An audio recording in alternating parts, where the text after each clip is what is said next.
What's up, guys? Just another quick video to show you everything that I received in the post and stuff that people have given me. For those of you that cared, the room still isn't finished, and why? Basically because I'm a stubborn bastard. I'll explain in a second. So I have a unit in underneath the actual desk itself. As you can see, it's in an absolute mess. I just haven't had a chance to finish it.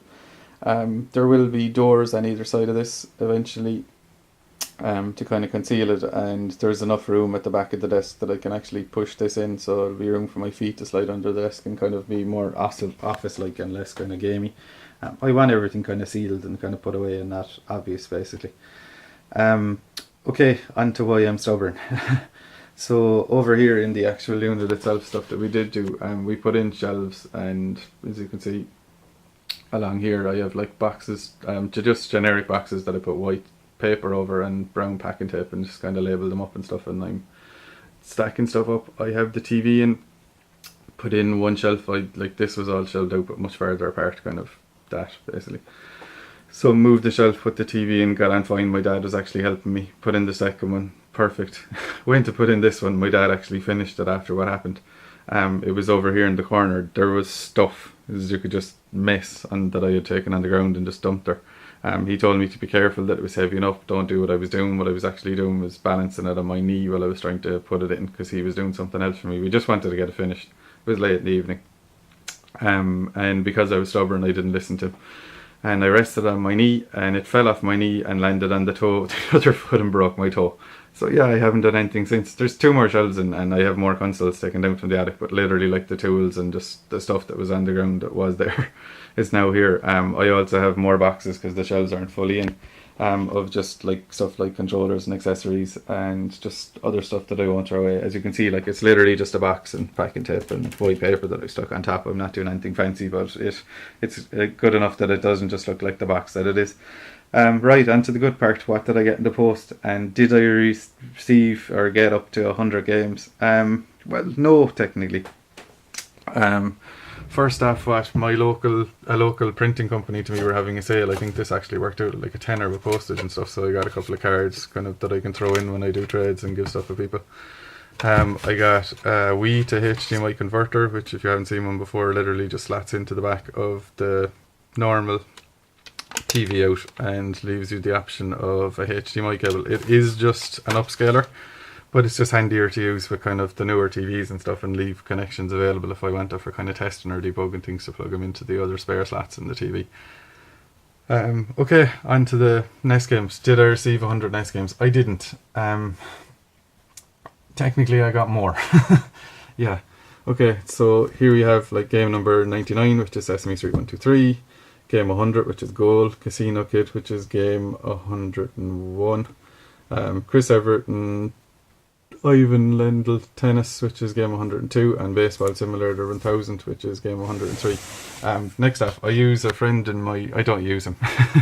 A friend of mine in the States lets me send stuff to his house, and he sends stuff to my house. It just works out. It's handy for him to get PAL stuff, and I can send it on to him, and the same for me. It works out cheaper for us with postage and stuff as well, because I can get deals that he wouldn't, because the postage to the States is ridiculous from here, etc, etc. But works out better when you're sending in bulk. So thanks, Rob. Basically someone sent games to me to Rob's address that I didn't actually order or buy off anyone, but I'm actually blown away. I got sealed Kickle Cubicle, which was very, very, very nice, and I got sealed Bucky O'Hare, which just kind of blew me away. Both of them are absolutely minty, and they both have the HC. So yeah, I'm up to 105 seal games, which is absolutely amazing after 8 months. I'm so happy with myself, and I realise that next month I definitely, or next year, not next month, I definitely won't be able to get the same. I know I'm running out of games to trade. I know I won't have as much kind of disposable income available to myself of selling stuff. So yeah, I'm going to change. Next year I'm going to try and get 150 games by the end of the year. If it's more, great. If it's less, like, I don't care. I'm still going to try. It's going to be mainly trade if possible. Again, I'm trying not to spend money, but if I do, I've decided I'm going to increase from spending 50 maximum, because realistically it's not going to happen when you get to the higher end games or start getting towards higher end games. I'm going to increase it from the €50 that I'd originally sent on to €65, which is a more realistic, and at the same, including postage, to kind of to Rob. my buddy in the States, or even postage home if I'm buying stuff in Europe. It's more likely. It's just things. I mean, I've been getting great trades and stuff lately, and I've still been taking into account the postage and stuff. But yeah, like I said, 105 games after 8 months is pretty cool, and I'm giving myself another year to reach 150. So yeah, hopefully you'll stick around and see does it work. Okay, on to stuff that people have given me this month. First off, I'd never watched Homeland, and I was in a group conversation with one of my friends, so he literally just arrived up the door at me one day with Homeland and the Holy Grail. I love the Monty Python lads, and this is like the special extended edition, which is pretty cool, so I'm interested in watching that. Nice case too. Next up, I was in a local shop just after seeing it there in N64 game, and she had 5 high titles, kind of good titles that I was aware of. I know nothing about N64, but there was a lot of good titles out. I've actually since sold and traded a couple of these towards future NES games that are coming. But she had NES titles and N64 titles, and I offered to buy them off her. I wasn't by any means cheap. I offered like a lot more money than I normally would have offered for things, because I knew that they were good titles and that I would be able to trade them no problem. But she also said, because I was a regular, I have more in the back, you can have them all for the same price. I'd say I was offering more money than she thought that she could get. But they look after me and I drop stuff in and they kind of give me stuff as well. So yeah, I got 33 games in total for €100. And these are what I've left. The better titles are gone. A buddy of mine, Seamus, took some of them off me. I gave some of them, I did a giveaway at Christmas time locally. I gave some of them in that. I gave some of them as presents to a friend. I swapped one of them for another NES game that's coming. Yeah, I've used a lot of them so far, but I have these left. I have Mario Kart 64 left, WWF Attitude, Pokemon Snap, GoldenEye 007, WrestleMania 2000, Snowboard Kids, I'm wrecking the place, Beetle Adventure Racing, Lilac Wars, Super Mario 64, WCW Mayhem, Tonic Trouble, and Donkey Kong 64.